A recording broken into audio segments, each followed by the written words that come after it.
Le mobile prend une part de plus en plus importante. On est parfois sur des stratégies multi-écrans. Pour vous, une stratégie multicanal.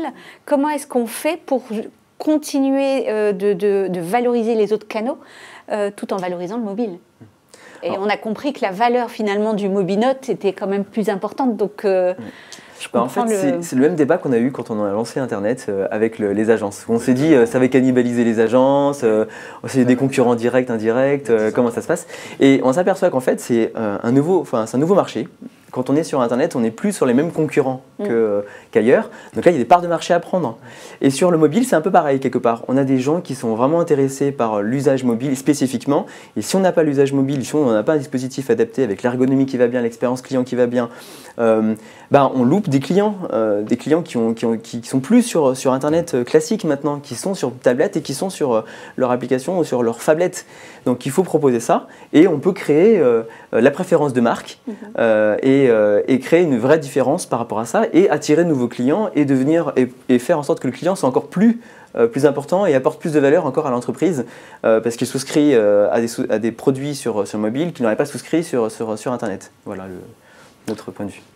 Oui, je réagis au mot cannibalisation. Je pense que c'est vraiment un terme que nous devons de faire disparaître. Je pense qu'il est plus question de complémentarité et de séquentialité aussi. C'est-à-dire que les canaux vont être complémentaires entre eux, voire même je vais démarrer mon expérience d'achat sur un canal, la finir sur un autre, ce qui au passage nous challenge tous ici autour de la table sur les livrables qu'on peut mettre à disposition de nos clients afin qu'ils retrouvent le début de leur recherche ou de leur expérience sur un autre device.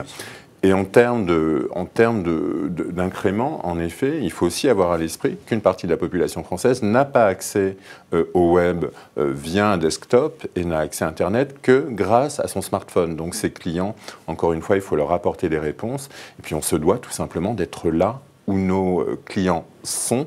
Donc encore une fois, non, ce n'est pas de la cannibalisation, c'est de la complémentarité et de la séquentialité. Oui, je suis d'accord. Et puis c'est vrai que on se doit d'être là, on se doit d'être en effet là où nos clients peuvent être. Je suis totalement d'accord sur la complémentarité. Et vu qu'il y a cette séquence en effet de consommation média que l'on connaît en France, le mobile doit être en effet un support qui vient en complémentarité de ce qu'on peut faire. Moi, ce que je pense, c'est qu'en effet, le PC, quand on voit dans des familles, je dirais, très classiques, traditionnelles françaises, peut être un moment, c'est-à-dire qu'on a une pièce, parfois un bureau où il y a le PC de famille, etc. Donc, c'est comme la télé, c'est quelque chose d'interruptoire, c'est-à-dire qu'on va vraiment prendre ce moment-là, et c'est à ce moment-là que nous, en tant qu'e-commerçants, il y a la conversion, il y a la relation client.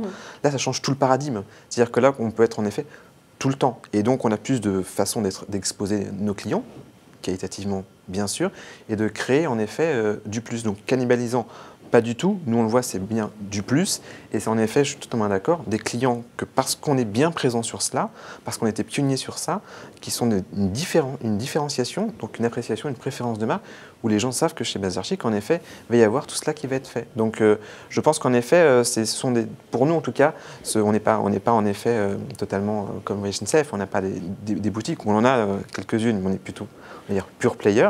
Mais c'est vrai qu'on est... Oui, c'est vrai que vous êtes une filiale. Donc voilà, c'est vrai qu'on a... on a cette logique de complémentarité et de, je dirais encore une fois, de ne pas travailler en silo non plus, là, ces moments de consommation et de ne pas se dire, voilà, c'est le dimanche quand on se lève ou le samedi matin au week-end que le pic de conversion va être et puis on est esclave de ça. Je pense que la mission d'une marque et d'un directeur marketing, nos fonctions, c'est de pouvoir justement détruire un peu cela et le reconstruire co-construire avec nos consommateurs pour vraiment trouver les bons moments où en effet la consommation est pertinente pour cette consommation de produits. Et c'est tout ce qu'on s'est dit, c'est d'y répondre avec tous les bons supports et toute la bonne configuration. Pour accompagner aussi, c'est un outil d'après-vente, de suivi de commande. La relation client, c'est très important. Ça nous permet beaucoup de proaction. C'est-à-dire qu'on n'est pas obligé du coup, la personne n'est pas obligée de, encore une fois, faire la démarche. Par exemple, s'il y a une notification pour un service client, d'aller sur son webmail, sur son mail. Là, directement, elle peut voir que son colis est expédié, que quelque chose comme ça. En notification, on y revient. C'est pas comme une notification commerciale, ça peut être aussi post-sale. Ça peut vraiment être en proaction, où on sait que c'est expédié, on sait que c'est disponible en point relais, on sait que. Donc, on est plus valorisant, on valorise plus le travail et on va répondre aux clients.